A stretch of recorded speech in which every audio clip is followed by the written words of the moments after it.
I agree. Language and words do have a lot of power, especially when you come from a different generation or maybe a different area in the city you live in or a different country. In some places, different words can mean different things. And sometimes people's different cultural differences and backgrounds, there can be words that are not known by different cultures. So when you hear them, you're like, what does that even mean? Especially when it comes to slang words.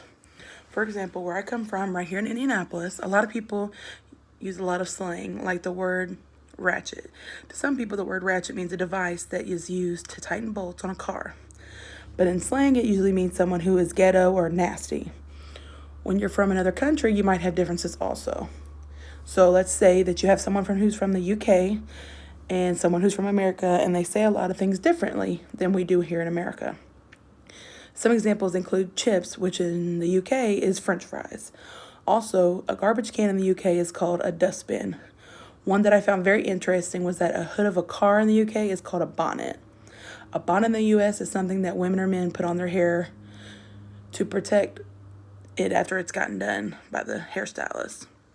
So if you're in the UK and you say that you are looking for a bonnet for your hair, they're going to look at you like you're crazy, thinking you're wanting to put the hood of a car on your head. So that's a one example of how it could be miscommunicated. So I think a person's understanding of a word is influenced by where they come from, how they were raised, what cultural differences they might have, how old they are. Just like I work in a long-term / rehab facility, and some of the elderly people that are like 89 years old to 90, you're not going to understand some of the words that I say if I don't think about it before I say it. So outside of work, I use a lot of slang, but when I come into work, I try to be more professional. So if I were to communicate and do it effectively, they might misunderstand the meaning of what I said, or perceive it as me having attitude or being mean to them, which can only end badly because I do not want a 90 or 80-year-old person mad at me or think I'm being mean to them.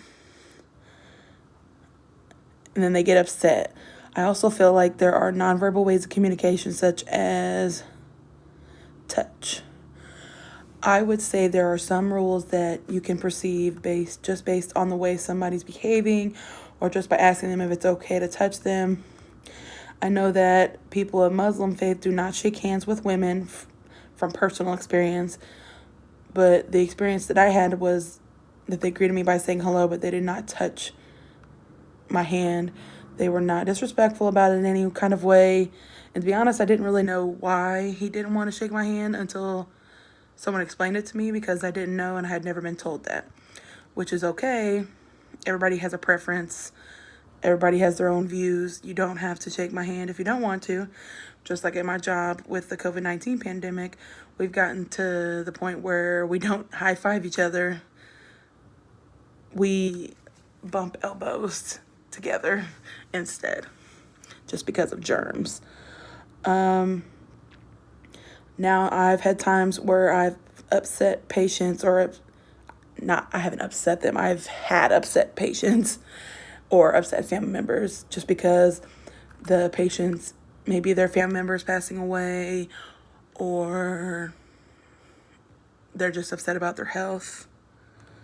So I generally am one that will offer a hug. And if they say yes, then I give them a hug and I let them cry and get what they need to get out so they can feel better, at least to an extent. And for me, I'm kind of decent at perceiving when somebody needs that little extra touch, although there's been times where I'm like, oh, okay, I won't touch you, I understand, but I didn't at first.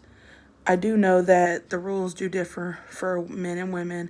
Sometimes are the same, because these days, if a man goes to touch a woman without her saying it's okay, it's considered sexual assault or someone attacking them. Also, men or women, you don't know if they've had some traumatic event happen in their lives where it caused them to be triggered by someone touching them. I think both sexes, you should always ask if it's okay. And if they say no, you should understand. For for some reason they don't want to be touched, and you have to try not to get defensive thinking that they don't want you to touch them, because it may not be that way at all. But the types of communication differ all around the world, different cultures and different ethnicities, different sexes. I personally think that I could accept and be comfortable with other people's beliefs as far as communication and touch. I mean, I may not believe the same thing, but I also know that other people believe different things, and I may disagree with them, but if they've grown up this way their whole life and this is what they believed their whole life, or what their faith tells them is the right way to go, I'm not going to be the one that's going to be able to change that. So it's my duty just to respect their wishes and understand that people have different ways of communicating. It may not be what I like and what I'm used to, which I'm a touchy-feely person. I'm very bubbly and I like to talk. Not necessarily recorded on video or in front of a large group of people, but I do like to talk, and I talk a lot, sometimes too much. But